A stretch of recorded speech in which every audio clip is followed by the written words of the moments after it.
So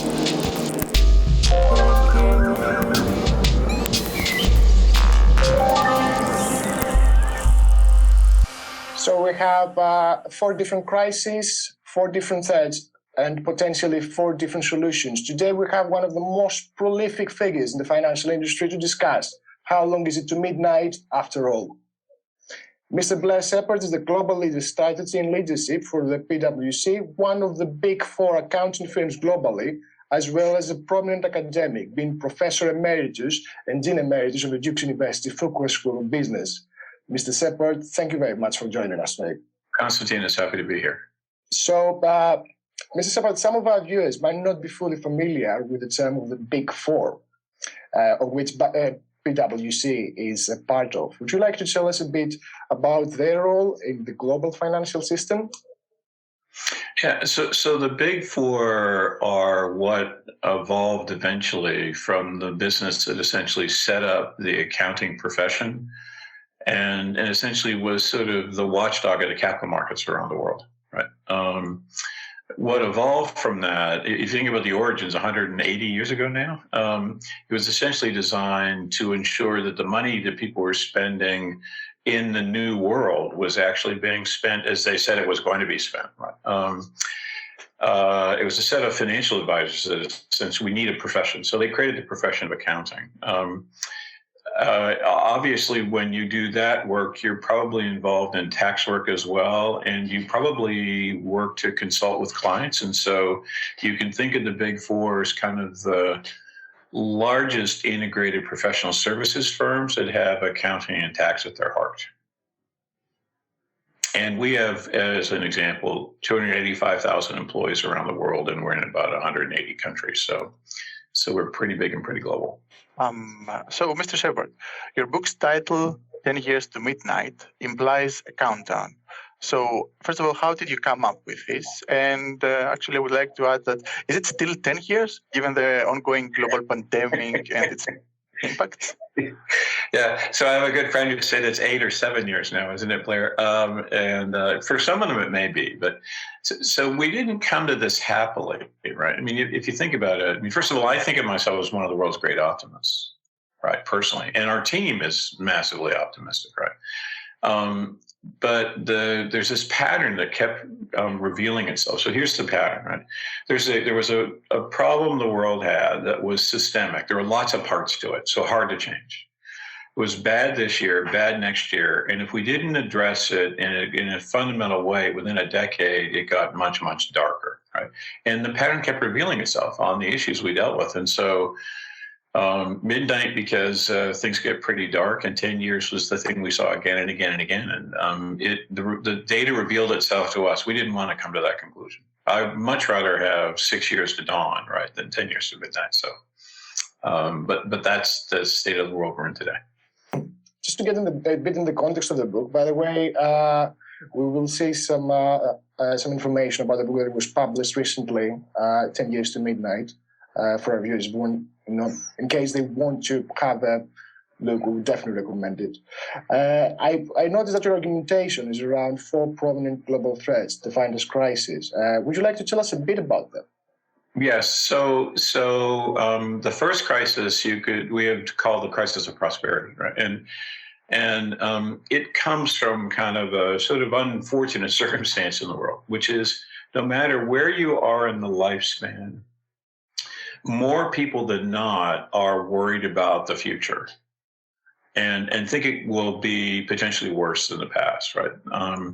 Which is pretty unusual. Since the Second World War, that just has not been true, right? So if you take the people about to retire, they're not sure they have funding in retirement. The kids have just come out of college or high school looking for a job.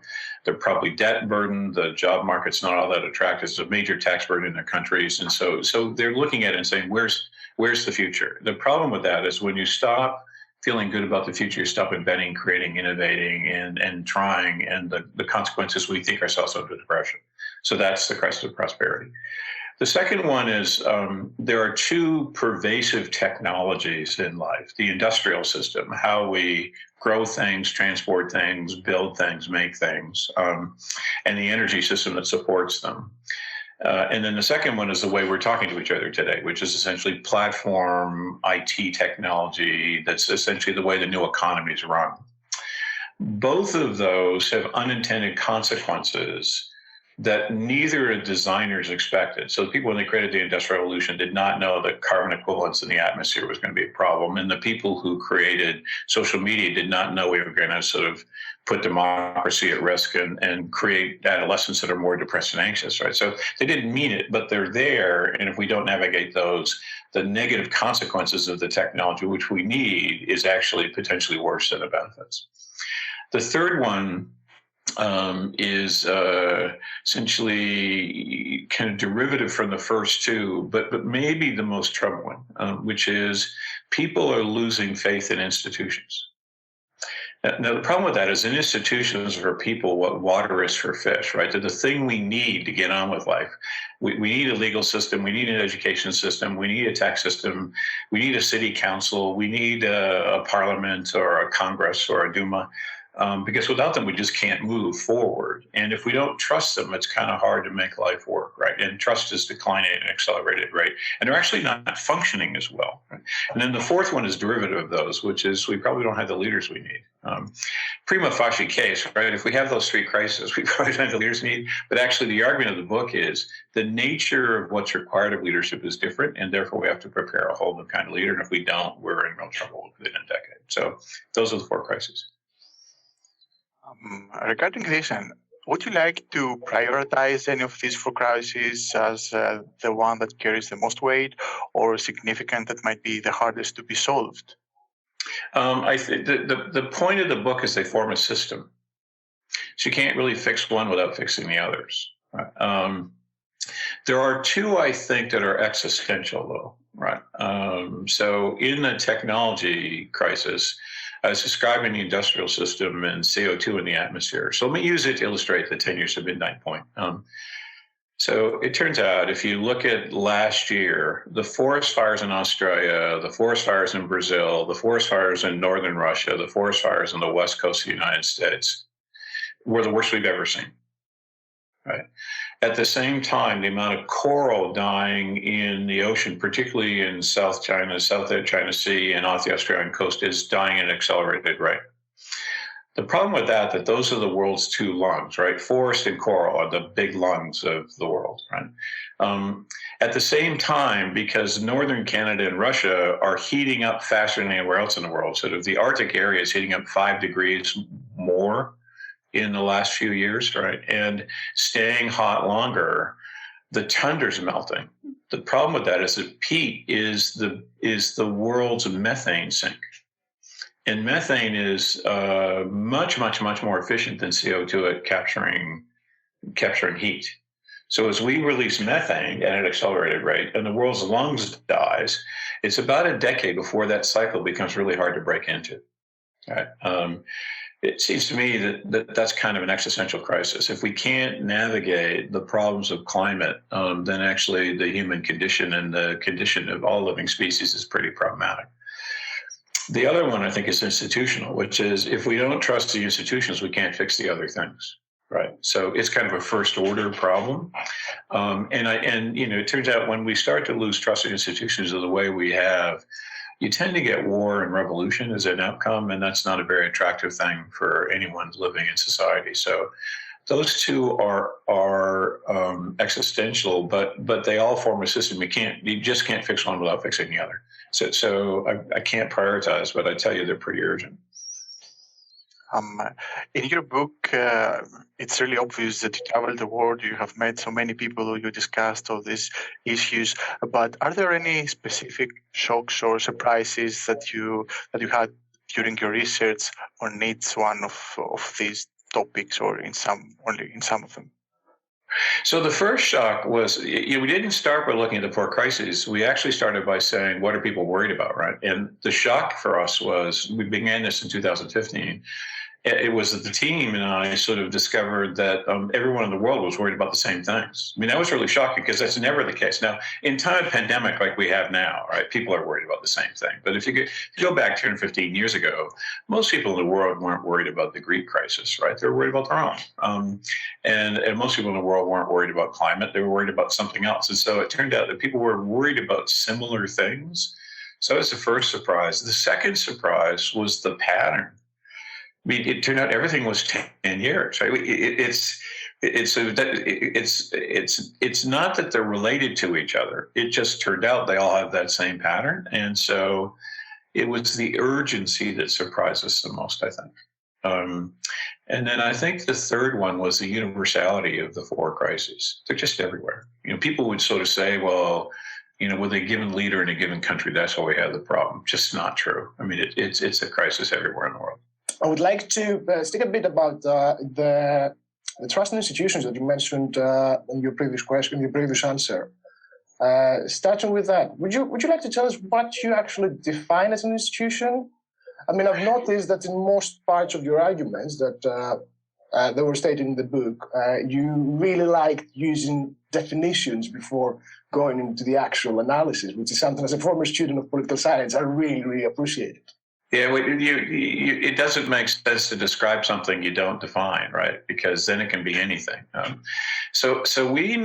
Institution to me are essentially entities that are created that are inherently social goods that serve the function of meeting a need that that societies have, civilization has, in order to move on. I mean, it turns out that institutions are the invention of civilization, really, right?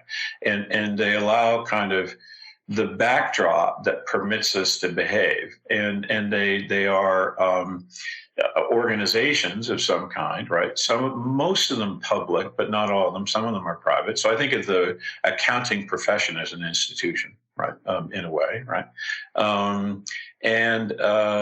Without them, we can't do what we need to do. They essentially create the rules and the background and the context in which we live our lives. So they exist at a city level or a village level. They exist at a state or national level, and they exist at an international level. So multilateral organizations are the international institutions, right? The institutions of the state are the political system, the legal system, the educational system, the tax system, the capital markets, right? And within a city, it's policing and housing and education. And you just sort of think about, well, but that's everything we do, right? And it's sort of, they are the things that permit us to get on with life in a predictable manner.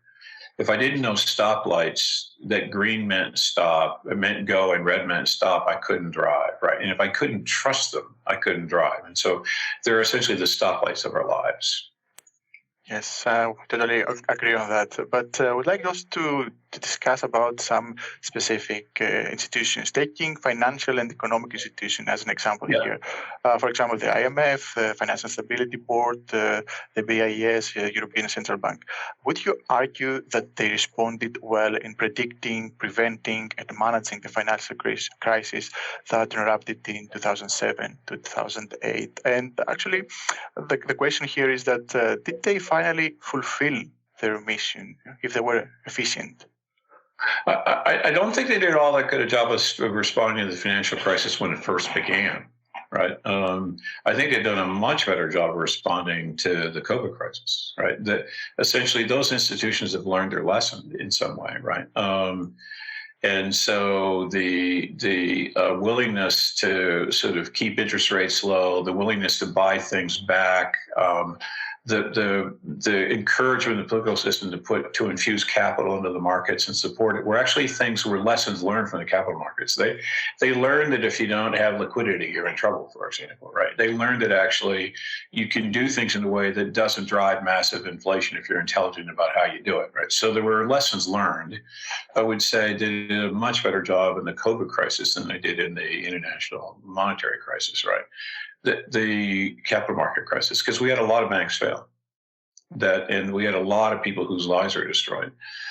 I think, though, that there's ways in which they're sustaining a system that's problematic and therefore allows the crises to occur. And so they're learning how to intervene in the moment of the crisis, whether they're actually reflecting enough on themselves to ensure that we don't have them on a go-forward basis, different issue. Right. Other institutions failed us in the COVID crisis. So unfortunately, it's like you learn how to fight the last war. It's sort of like institutions as Maginot Line. So the financial institutions did a great job, but some other ones let us down, right? And then we'll be ready for those ones, and another one will let us down, because the crises are smart enough not to be the same thing every time.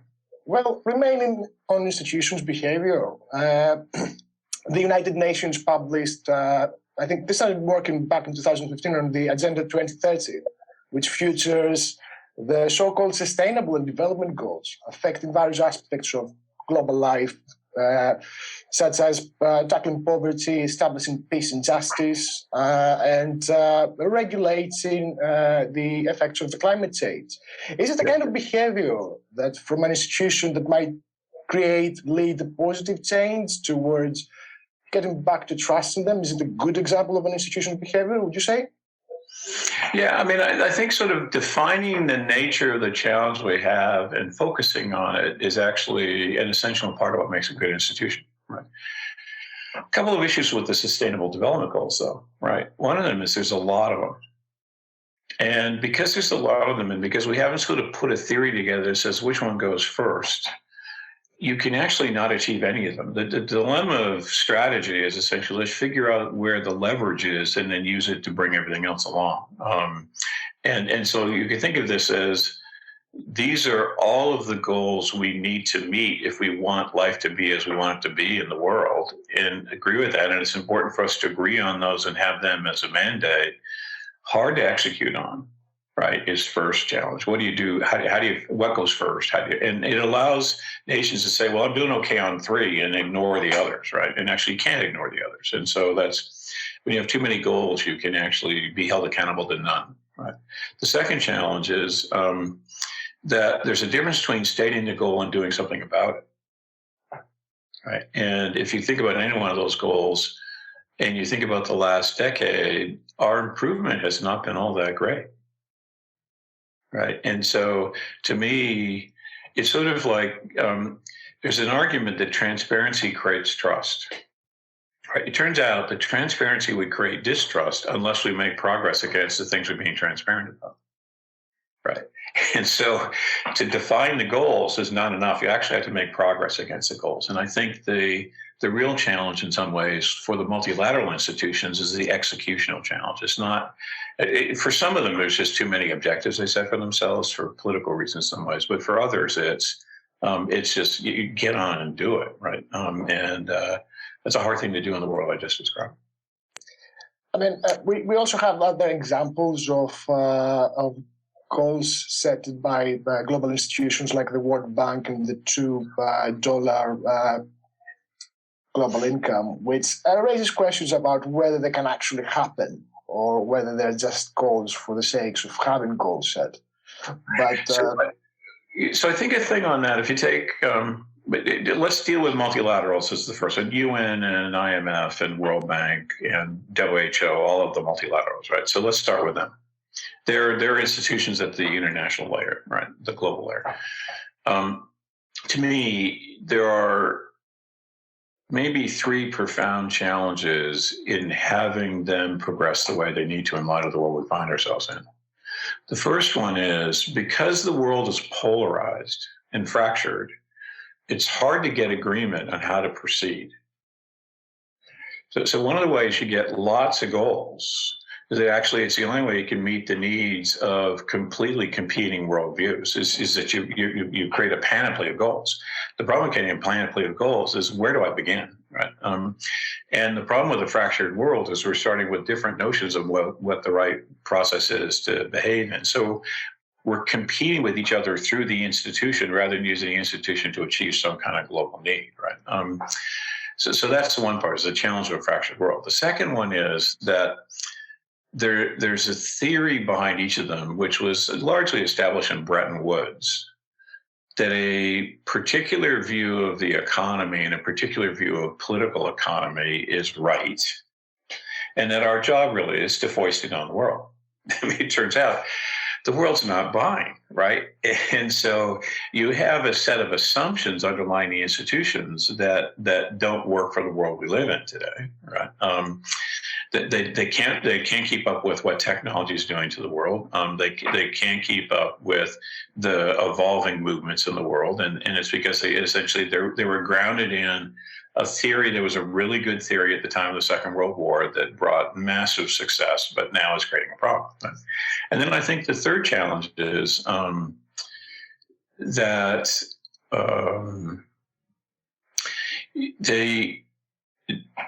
there's not enough discipline in the system to ensure that they're achieving their fundamental purpose.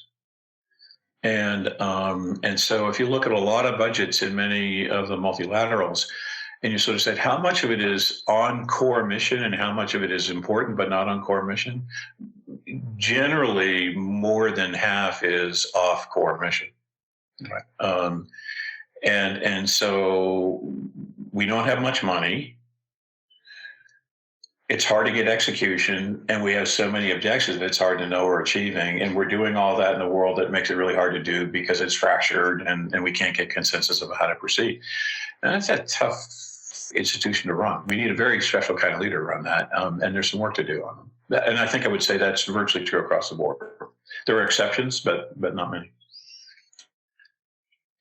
And I think an example of what you mentioned before is actually how most countries operated during the pandemic, when actually they operated in their national interest by not allowing exports of raw materials, vaccines, etc. Yes. How can these goals actually be implemented? Because, of course, as you mentioned, this is the thinking, the designing part, and the implementing part, which comes from the states in most of the cases.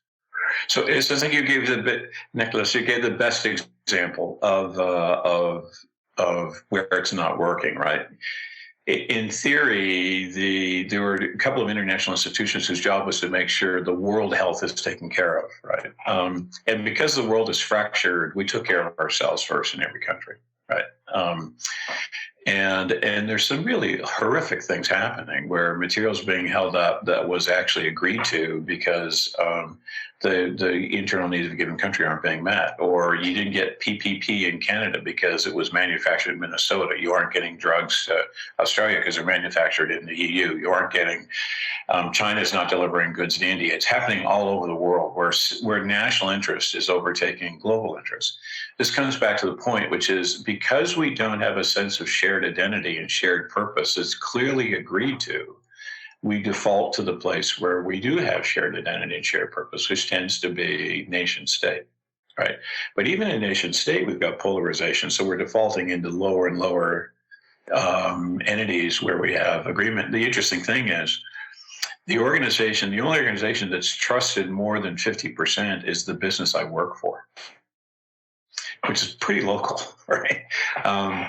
And so it's because the rest just seem to be not engaging very fairly or effectively, or so I think it's a great diagnosis. Now, how we fix it, I think it's a couple things. First is we have to rethink the ideas that undergirded all of our institutions for the last 70 years. They need to be more sophisticated. And the second one is we've got to pick a few things we can agree on and really take them on really, really quickly. And I think the third one is part of the reason that we don't trust globalization and multilateral institutions is we can see the people or the regions in our own countries or towns or villages or regions that have been harmed by it, right? So you are from Greece, right? Greece was harmed by the creation of the EU and globalization. Now, it did some things to hurt itself, by the way. I mean, we're all responsible for our own problems, but it was facilitated by technology, globalization, and the creation of a single currency. right? And so there are ways Greece could have found itself out of that problem. It can't anymore because it's constrained in ways it was before. So if I'm a Greek, I'm going to look at those institutions and say, what are they doing for me? I'll take care of my own first. Right? Now, it turns out that's happening in every country where we can see where the international institution isn't helping us, so I'll take care of my own first. So there's a paradox in this, which is interesting, which is in order for globalization to work, we've got to build thriving local economies first. People forget that it doesn't make sense to add things up unless the things you're adding are good in the first instance. And we've done real harm to thriving local communities in the last 7 years. When it comes to the lack of trust to the institutions, I'm pretty sure that in this pattern that you had during your research, you might also found the lack in transparency in these institutions in some of the countries as well. What is your view, your suggestion, let's say, to this topic? How can we convince people who have the power to be more transparent? So I think trust is among the most important things we have to create in order for us to start working the issues I described, right? Turns out that even if you have transparency, if you're not managing it right, it can make things worse in two ways, right? Then essentially we have pretty transparent things going on in social media, but actually it's dividing us. It's not bringing us together, right? And so there's a piece that has to do with how do we manage honest and civil conversation that we have to figure out in the world, right? I think the second piece is what we have to get all leaders, political and organizational, to understand is that their half-life isn't very long if they don't navigate the constituents they're held accountable to, right? And for organizations, that's way more than it used to be. And for politicians, it's people who don't agree with them, right? And one of the ways to navigate that is to create some real sense of transparency. The problem is that the theory is in order to survive, I have to obfuscate. I don't think that's right. And if you do, and you may survive, but when you're removed, it's not a very pretty removal. I'd rather leave on good terms than be dragged out and put to the guillotine, right? And so I think we have to understand that success requires two things. Some real honesty about the state of the world and some real evidence you're making progress on it. It doesn't make sense to be honest if you can't make progress, right? So if your goal is not to make progress, obfuscate. But if that's your goal, why are you in office anyway? Because to me, one of the important pieces, when we got on the call before you started, you talked about part of the thing you want to do is remind people of the original thinking of the great Greek leaders, philosophers, right? Both, all three, Aristotle, Socrates, and Plato, sort of said, a leader doesn't have self-interest except the polity. The job of a leader is to care for the interests of the people they lead, full stop, right? We've forgotten that. And so I think that the other thing is we've got to teach citizens to actually elect the right people. That's very interesting. We'll have a great topic after, and I think we can discuss it in details. Yeah, I think it's nice that you mentioned it. Please, Konstantinos, you can go on. Perfect. I just would like to jump on the second crisis that you mentioned, which is the crisis of prosperity. Yes. I found very interesting, and I'm sure that the viewers as well will get fascinated by how you broke down the topic in the book, discussing about the global wealth pyramid featuring an inequality, basically, that's really hard not to notice. Yes. We have about, 1/10 of the global population owning nearly 90% of the global wealth. Yes. How did we end up with that? That can be. So it's an interesting thing. And by the way, I think the individual variability is maybe even less important than interregional and cross-generational, by the way. So where you went matters, but it may be less important than two other things. But here's how it happened, essentially, right? It turns out it was the combined efforts of three really good ideas, right? One idea is that technology is universally good. One of them is that globalization creates wealth around the world, which it does. And another one is a simple measures of success direct our attention. Sort of a point I was raising earlier, actually, right? And so here's the problem is the technology we operate under, small differences make huge differences in success. And then they get multiplied because of economies of scope, scale, and network effects. So let me give you the first illustration, right? If you follow soccer and you follow let me use the British league system to begin with, right? The difference between the worst player on a premier team and the best player on a second division team is really, really, really small. The salary gap is huge. The reason for that is full transparency, global competition. The technology we're in creates full transparency of markets and creates a global market. So little differences create massive wealth variance. Now then, when you add to that network effects, so that when I add another person, the value of what I own is way more than it was before. And I keep doing that so that the things that are huge have comparative massive advantage to anyone else because I got a massive network effect, right?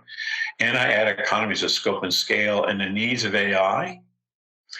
Very few things win in the end in that world. So Apple traded at the FTSE 100 plus $500 billion a month ago. That's unbelievable, right? One company creates that much wealth. We're talking about a company that's worth $2 trillion, right? And so the people who own that company are massively wealthy individuals, right? And so it's the combined consequence of technology and globalization. Now, the simple measure problem comes in the following way. Because we were focused on GDP, we didn't see it. Because countries were doing well, right? Generally, on average, I understand there's some that weren't, but most countries, because of technology and globalization, were doing better on average. The problem is the disparity was growing, right? So the distribution, the tails were getting bigger, and the middle was eroding to the less wealthy side, and we didn't see it because we're looking at GDP growth, right? So we need more sophisticated measures. We need to understand that technology has unintended consequences, and we need to recognize that global trade's only good if you worry about making sure that everyone benefits from that trade, not just a few. No, that's the same model applied in a more sophisticated manner is what we have to do. And so we have a problem here. And who do you think that has the right tools to fix this asymmetry and potentially solve this crisis? Is it G20, collective government, central banks? Is it some wealthy people? And all the institutions that are in place, are they effectively tackle the threat? So the answer is yes, right? So think about it, right? So if you take the climate issue as an example, right? Everything we do is causing the climate crisis, right? What you eat, how you travel, how you build, what you build and buy, your energy source, right? 5 things. I just described your entire life, right? And everyone's entire life. So it turns out every citizen needs to do a little bit.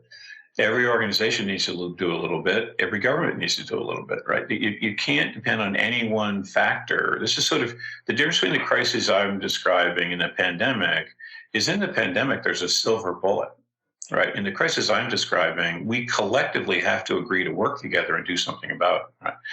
So if you come back and say, where do we really need to put our attention? I think I'd put it in 4 places to begin with. All right. The first is I would get shareholders to agree that it makes no sense to hold a company whose balance sheet is eroding every year because of the crises that are happening. Right. The shareholders have different expectations of the companies they hold shares for, which means we need shareholders that hold medium to long. Right. Which most are doing, by the way. Right. You think about wealthy families and institutions they're holding. Second, it's public-private partnerships.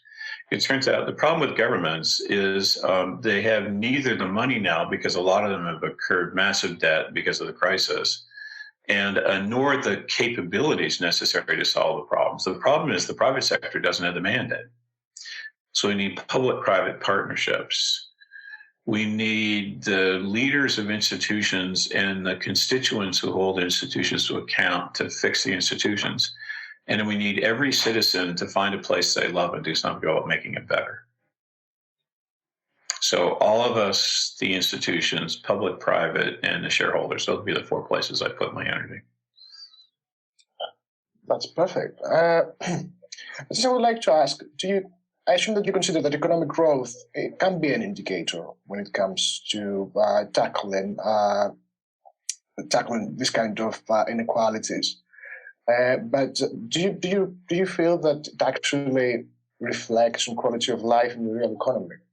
What I'm trying to say with that is like whether emerging economic growth or an increase in economic growth for a country automatically means that its people will benefit from it. Social welfare, yeah. So economic growth as measured by GDP is less and less correlated with social well-being. Right.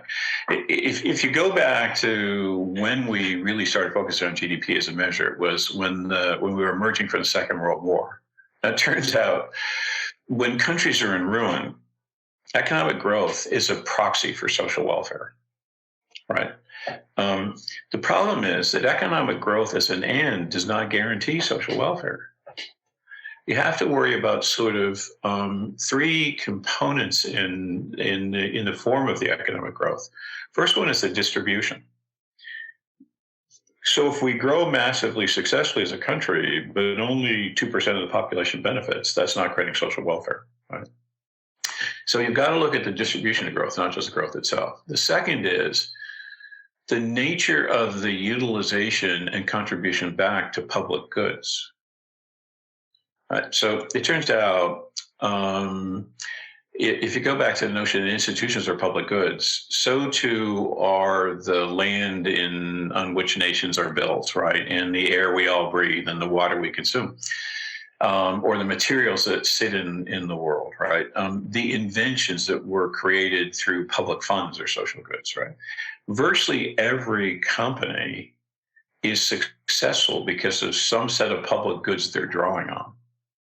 If they are drawing down and not contributing back to the bank, the net result is they're creating harm for those who need that good for other purposes, and they're creating harm for future generations.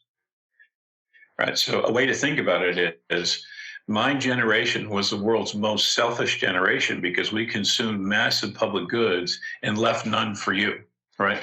None's too strong a statement, but you get the idea, right? So what's the balance of public good that's happening in the world? Social good, right? And then the third one is where's the wealth being used, right? Is it improving the quality of life, or is it not? If we hoard and we don't, are we creating art? Are we creating culture? Are we having small businesses thrive, or creating high streets that people want to come back to? So how's it being used to sort of make life better for people, right?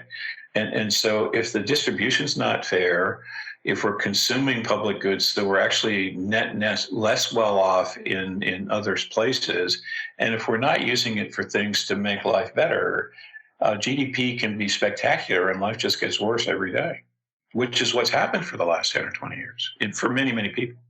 Not everyone, but for many, many people. On top of that, I would like to add on what you said.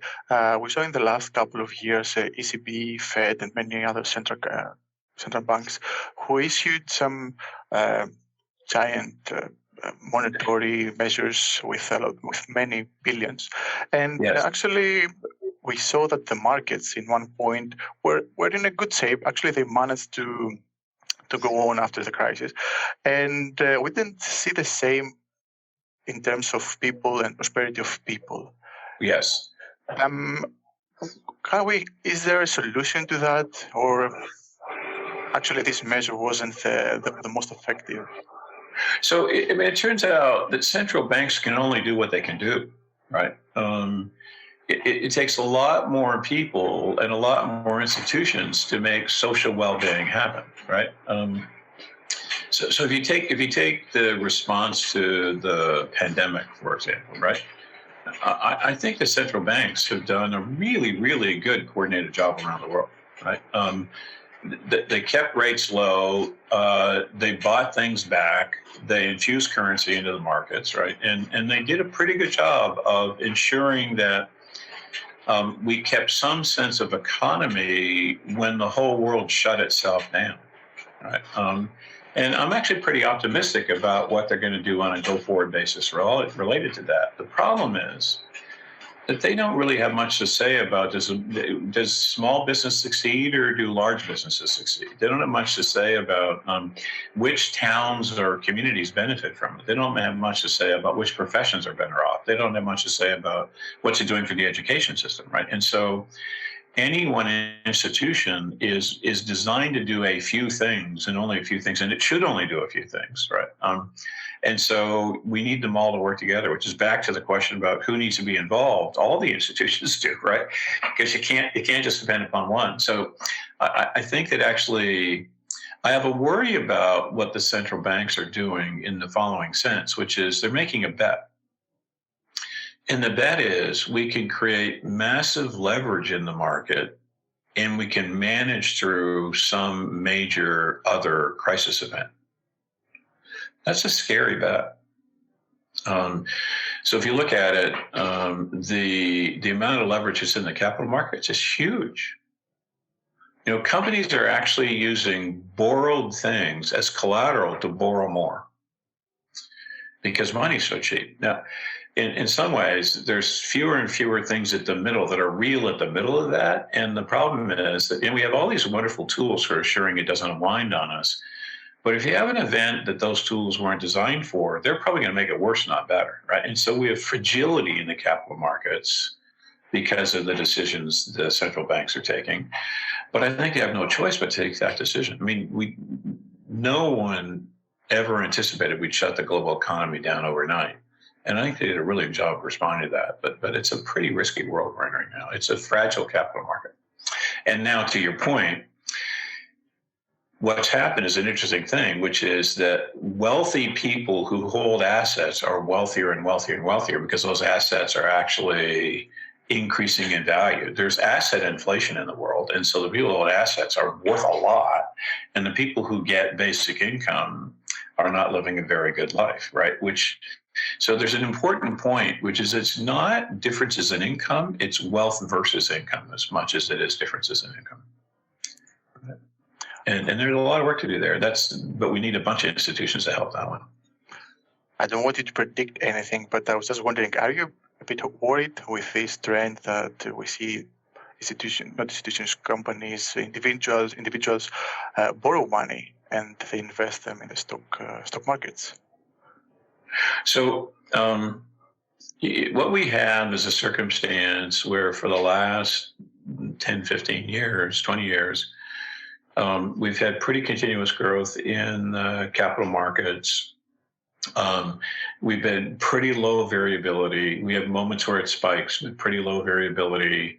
You have pretty easy liquidity, except in that one crisis, and we've learned to navigate liquidity. And so it's kind of a munificent market, right? And we have really cheap debt. So if you believe the market's going to remain munificent and you can borrow money near zero, why wouldn't you borrow to invest? The problem is, what happens if we have a major shock and all those loans get called, right? And so the worry I have is fragility, right? And so I wouldn't predict that we have a crisis, but if you have any assets, I'd kind of plan for it. And I'd make sure I had something which was a hedge on the long tail, right? Because it's the long tail event that will get us. We're doing a really good job managing short-term variability and actually some of the unknown variability. The unknown variability is the thing that's going to get us, right? So let's imagine the U.S. currency deflated by 50, 60%. That would be a pretty serious thing that we wouldn't know what to do with, right? And if you print enough money, you could possibly cause that problem, right? So are we ready for the unexpected source of volatility? I'm not sure we are. And we're more fragile. But a good thing, because the global economy would be way worse off if we hadn't done it. So would like to discuss for the next topic age and population growth, demographics. It's been highly noted in your book as well, part of the ADAPT acronym, the first one, in fact. So I'd like to ask you to begin with, how will you describe the issue of the continuously increasing global population? Do you think that this is a factor that requires special attention in a global perspective, for example, given governments? So I had a really interesting question the other day, which is, Blair, isn't population growth the cause of all the things you're describing? Right? I actually don't think so. I think population growth doesn't help. But I'm actually, again, more worried about the distribution I am in the growth itself. So let me elaborate what I mean, right? In the countries that are getting old, the prosperity crisis that relates to not enough people have reserved enough money to support themselves in retirement becomes a country harming problem, right? So let me give you the illustration. I'll use the US as the example on this one, right? But it's true all over the world. We have underfunded pensions like crazy all over the world, right? But in the US, so 92% of people in the private sector are either on defined contribution plans, so they contribute money themselves and they invest it, and then it's a pot of money at the end of their work life, right? Or they're self-funded in retirement, which means if you're 55 years or older, you better have a lot of money set aside. 42% of Americans between 55 and 64 have less than $10,000 set aside. 60% have less than $50,000 set aside. So the majority of Americans are going to retire broke. Now, as the US ages, that puts huge pressure on the social system. Now, the good news for the United States is it's not as old as Germany, right? So German pensions are underfunded. Germany's the oldest country in the world, other than one where a lot of people have fun in the Mediterranean. That's really not a country because it's tiny. But it's the oldest real country in the world. Greece and Italy are catching up. And so if you have a lot of people who are in retirement age and they aren't funded well enough, someone's going to have to fund them, and it's you, right? It's your taxes are going to have to fund them. So the problem is that aging countries have a real problem with the underfunded retirement world, right? Now let's go to Central Africa, where we have a massive number of kids. So there's 22 countries with median age under 20, 888 million people in those countries, which means there's 500 million people that need an education, a job in the next decade. I don't see how that happens. Right. So what age does, depending on where you are on the dumbbell, you think about old countries versus young countries, depending on where you are, you have very different pressures created by the crisis. So in Africa, it's education and jobs. In Northern Europe, in Southern Europe, it's pressure on the social system. And can you afford your social system? So what that says is that demography causes the crises to play out in different ways in different places in the world, and therefore there's not a single solution to them. It's different depending on where you are, Japan or Germany versus Niger or Ghana. I totally understand what you're saying here, and I think that aging population in conjunction with low labor force, which becomes evident, like it leads to a dead end. It'd be fine if they put money aside, right? So think of it in the following way, right? So if all of your parents who are about to retire had saved enough money and had the assets available that they could live a decent life, then you could get on with life and wouldn't worry about it. But let's imagine 60% of them didn't have enough money to survive retirement. Who's going to pay for that? You are. Right? And you already have a tax system which is prohibitively expensive, and you already have national debt that's at a ridiculous level in some countries that are risking sovereign failure. We don't need another source of pressure on that social system. So the problem you have in Europe collectively is not too many people about to retire, too many people about to retire underfunded. It's fine if you're old and you got the resources to live, but if you're old and you don't have the resources to live, you're putting unfair pressure on future generations. Right? It's fine if you're a young country, you have lots of good schools and lots of jobs, but if you don't, you've got a massive crisis on your hands. And so it's the pressure that demography puts on the other crises that I'm worried about. It's not demography in and of itself that's the problem. Now, if the world gets too populated, we probably have a problem with resources, but we've kind of shown that we find our way out of that problem. We need to do it in a sustainable manner next time. We can't consume, we can't create the unsustainable environment we have. But if we solve the climate crisis, hopefully we can handle 8 or 10 billion people in the world. I worry about 20. But you know, anyone who decided to be Malthusian, technology has generally proven them wrong. So I'm worried more about the distribution than I am the total population.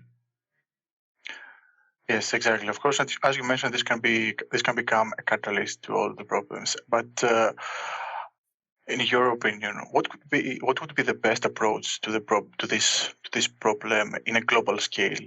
Let's put it like that. So there's a couple of interesting things. So one of them is we have an asset mismatch, right? So we have a lot of assets that aren't utilized in wealthy aging countries, and we have a lot of people who need them in younger countries. So how do we manage the linkage of those two phenomena, right? Second one is we need to rethink what we mean by kind of basic principles of economics. So I described how we got into trouble in the earlier case around where do we get concentration of wealth? And let's think about how you would rethink that, right? And then let's apply it to the African crisis, for example, right? So the first point is, it is true that global trade contributes to net wealth, but can we condition that on focusing on creating thriving local economies first? All right. It's true that technology is a solution to many of the problems we have in life and will make life better. But can we first focus on the consequences it has for humanity and design technology around humans, right? And it's true that simple measures focus the mind, but can we make them a little more sophisticated, right? So let's go to Africa. We need to rethink the economic development model, because the model that allowed China, Japan, Korea, and parts of Southeast Asia to come out of poverty isn't going to work for several reasons. First, the world's not buying like it was, right? And so a labor arbitrage only applies when people are willing to buy the products and services you create with low-cost labor. If we're not buying, then it doesn't work, right? Second is that they're competing with robots and AI. And the problem with robots and AI is they get cheaper, smarter, faster every year, and they don't get sick. Right. And the third is part of what happened in Asia is they engage in an environmental arbitrage. So they were willing to do things that are environment that we were no longer allowing in Europe and the United States, right, and Canada. That the world's not going to let Africa destroy its environment, right? And so if you take those three things, copying China won't work. So what Africa has to do is find a way to create thriving, dynamic villages and cities and towns where the majority of the economic activity is within them, and then create intra-Africa trade and then compete globally, right? So create thriving local first. Now, I think we need to do that everywhere in the world, by the way. So part of the answer is to rethink the way we think about how the political economy should operate, and make it a little more sophisticated than what we've been operating on for 70 years. I think the second thing is we have to take a couple things that just won't be fixed fast enough because that kind of thinking is going to take a long time to change. And there are some things that are so urgent we have to address them right away. And I would say two in particular, which is we got to solve climate, and we have to create a massive number of small businesses around the world. And now the good news is those two can actually bring the other crises with them, the solution to the other crises with them on their coattails, if we do it right. So we can solve the climate crisis and actually take care of economic disparity and take care of some of the other institutional distrust. We can create massive number of small businesses and take care of some of the other issues. So those two, what I like about them is, if you go back to the UN development goals, they can actually bring most of the goals with them if you do them right.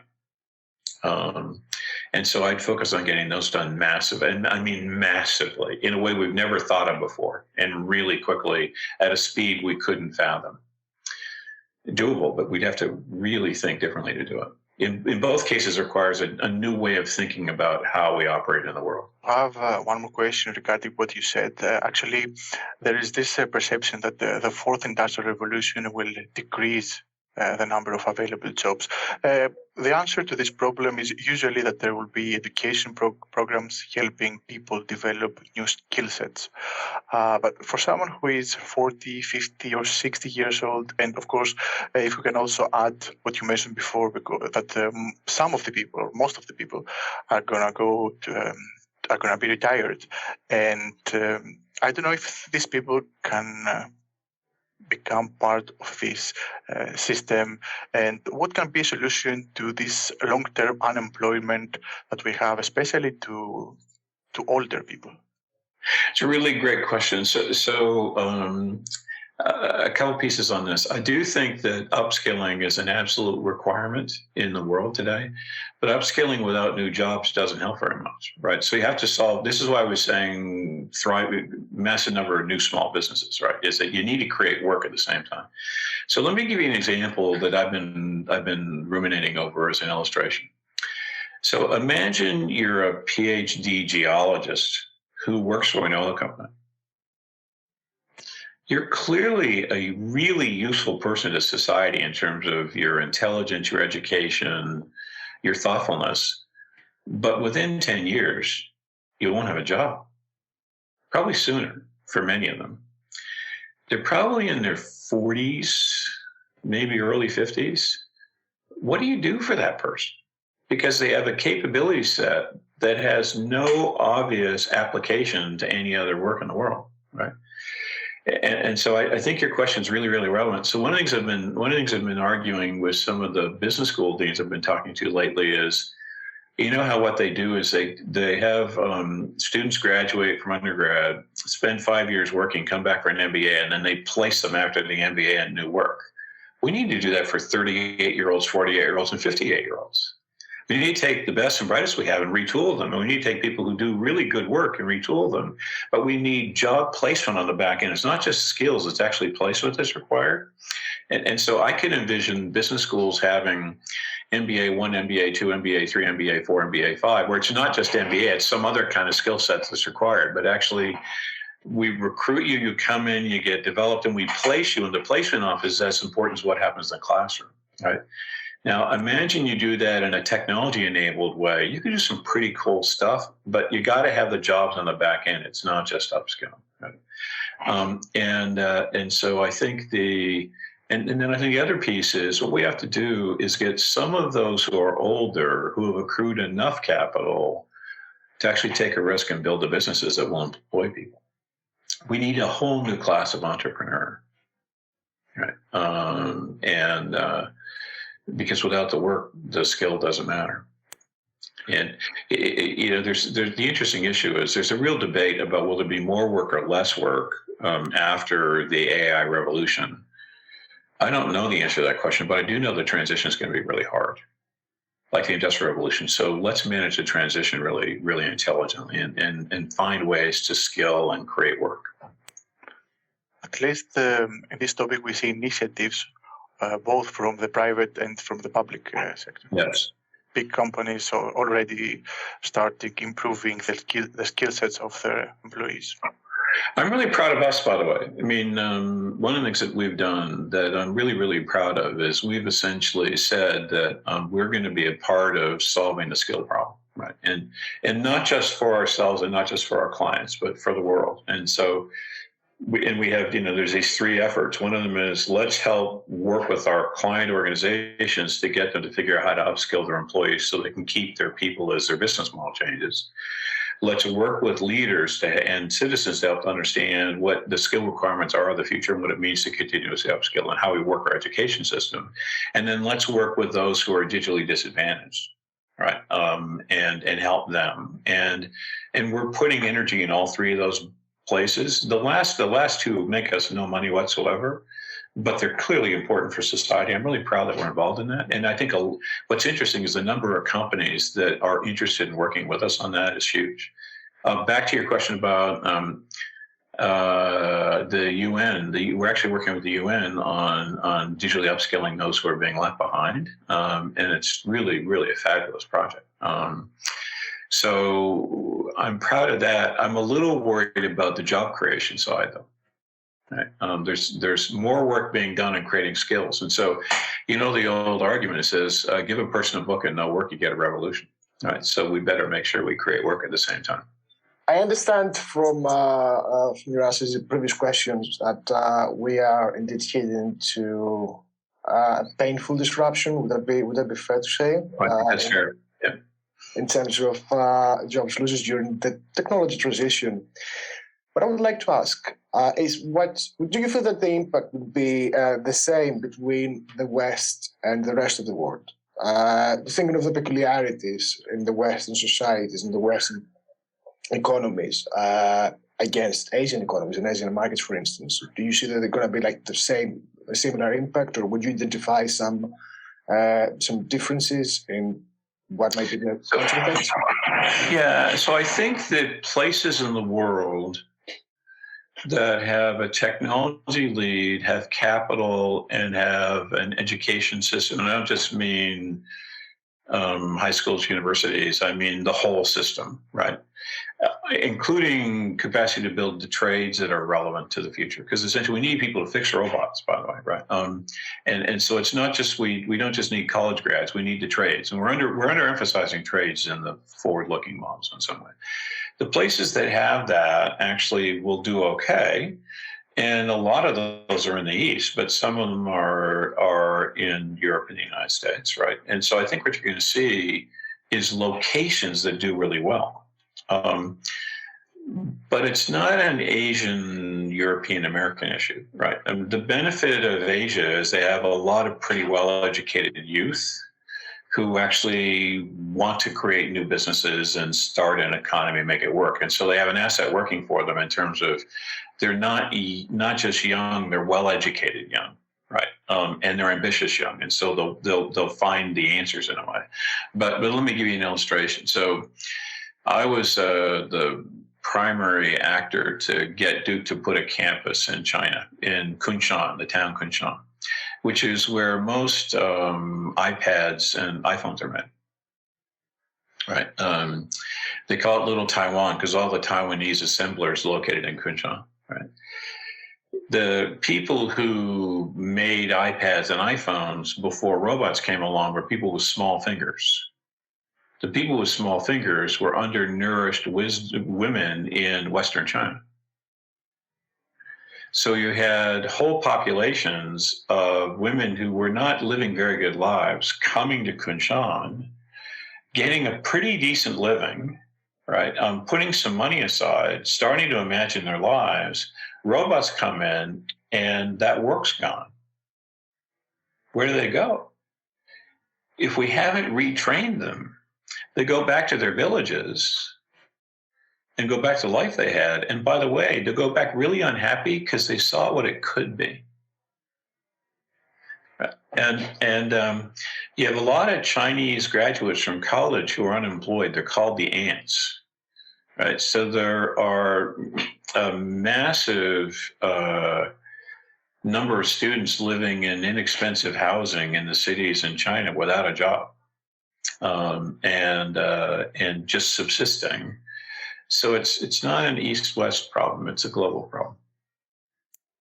I think I would like to go back to what you said before. We talked about the role of technology disruption, but what about the social media? You may have seen the documentary The Social Dilemma, in which Tristan Harris, a former design ethicist, described the way society is being polarized in the United States with the recent events in their capital, but everywhere actually.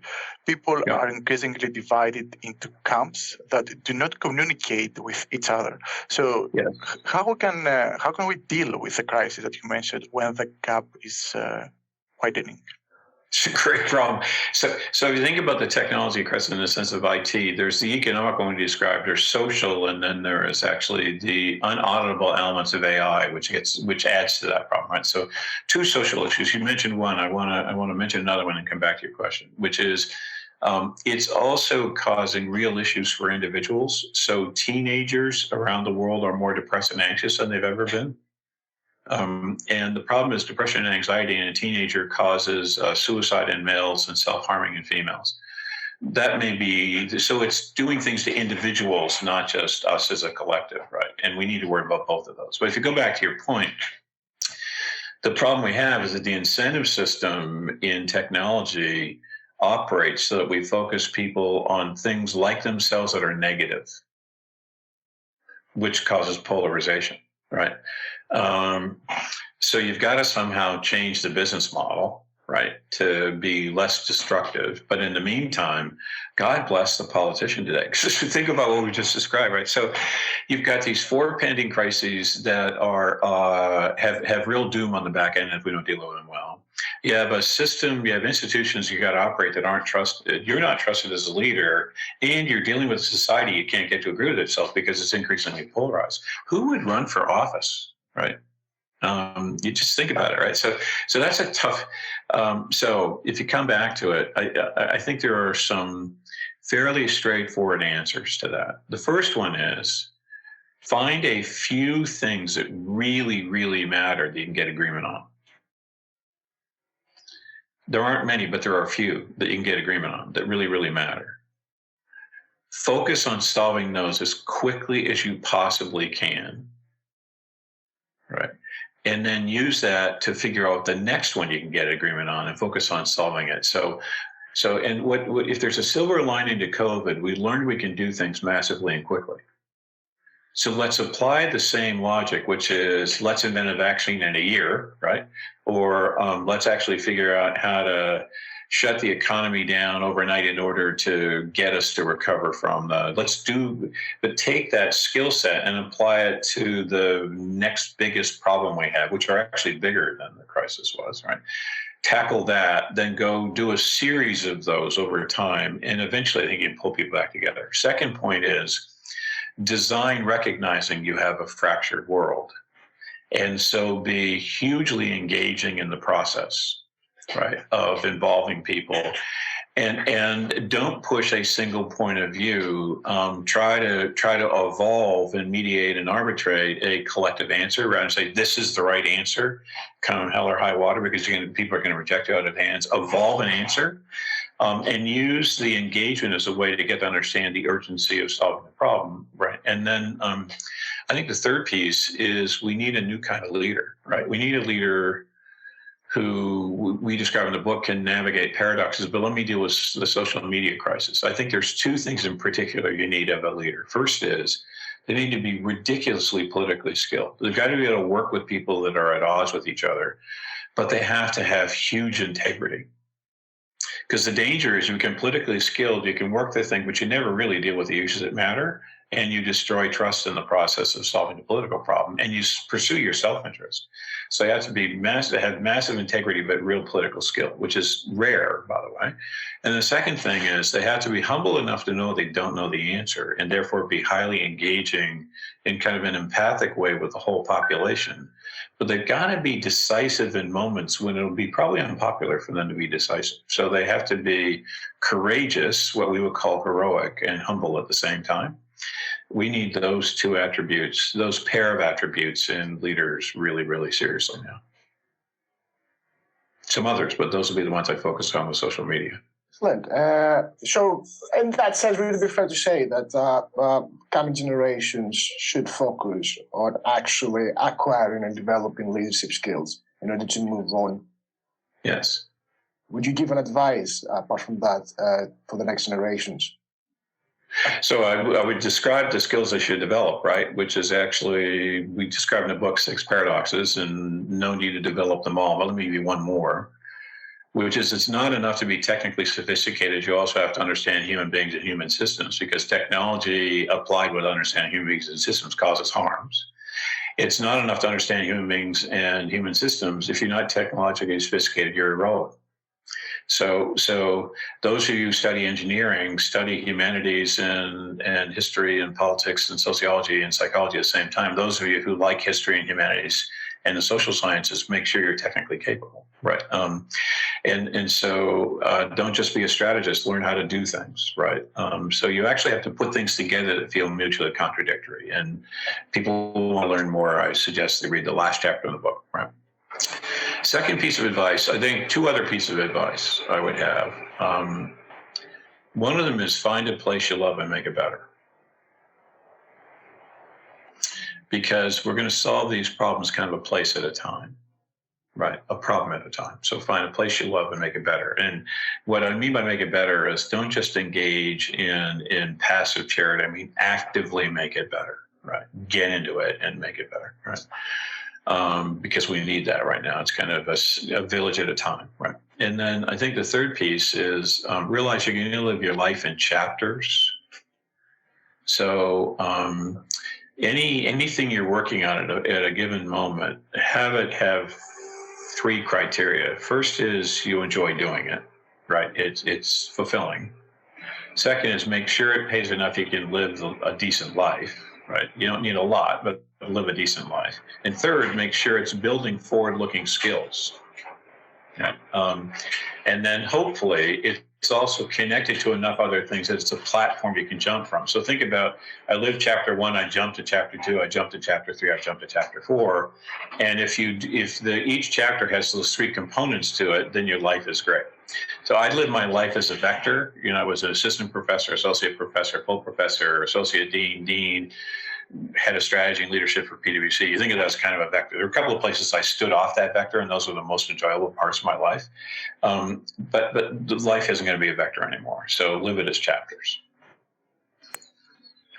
Great pass, actually. First of all, Mr. Shepard, we would love to keep you for many hours, but as you said, apart from thinkers, we are also doers, so we have to leave you to continue your projects. Of course, I think one of the examples that you have in your mind might be Greece, and I would like to close with this question. If you have any ideas from what you have seen, any advices actually that you would like to give to the Greek people, to the Greek youth? Yes. So the first thing I'd say is to the diaspora, remember the country you came from. Right. I think it's a really essential thing to have left Greece to grow the capabilities and skills that a lot of the youth who left Greece did. You now have it. You've got skills, you've got capabilities, you've got ability to start a business. You probably have some capital, right? And if you do, don't forget the country you came from, because essentially, it's an absolute tragedy that the place that gave us civilization is struggling the way it is, right? It's just, the world should care about Greece, by the way. There are places that we all owe debt to. And second part, I think, is back to my earlier point, which is help find in the place you're in, or find the place you want to be in, and help it be successful, and do that with ambition and verve and creativity, right? So if you love Athens, help Athens. If you love one of the islands, help one of the islands. If you love Thessalonica, help Thessalonica. Just find the place you love and make it better. And then I think the other one is really, it's back to this point about small business. So there's a chapter in the book where we describe a thing called GAME, which is a person in India who has this massive ambition, which is 10 million successful new businesses in a decade, half run by women. So take whatever that number is and divide it down to a navigable piece, and work with each other to create those number of small successful businesses in Greece, right? And realize that it's, in a sense, if there's a place that should succeed as Greece, because it's a place that has a lot of the population. Just think about who I'm talking to, right? Massively intellectually curious human beings, with a real verve and love for life, and that I haven't met a Greek that doesn't feel that way to me, right? So it should succeed. Demand of your politicians that they be what you deserve, So be great citizens is my last piece of advice. That was really, really, really inspiring, especially the last part. And as a Greek of the diaspora who's been thinking about relocating and returning, and I must say that I was really, really touched. Mr. Shepard, thank you very much for being with us today. I don't know if you have anything else to add. I just would like to make a wrap up before we close this recording. That was pretty exhaustive, by the way, and it was fun. So I love the questions and I enjoyed the conversation. So, what I usually do when I teach a class at PwC is, does anyone have a benedictory comment? I don't have any, right? Only one thought, if I can, last thought, which is the reason we wrote the book wasn't to scare people, it was to get people to act. Right. That's a good side note, actually, and I totally get that. But by the way, I would like, before we close, just to mention that the 10 Years to Midnight, Foraging Global Crises and Their Strategic Solutions, edited by you, Mr. Blair Sheppard. And I just would like to also note some members of your team that they appear on the front. Please. Because I think that deserves some credit. That is Suzanne Anfield, Sari Ann Drug, Alex Jenkins, Thomas Minute, Jeffrey, Rob Fedger, and finally Daria Zuribina. Yes.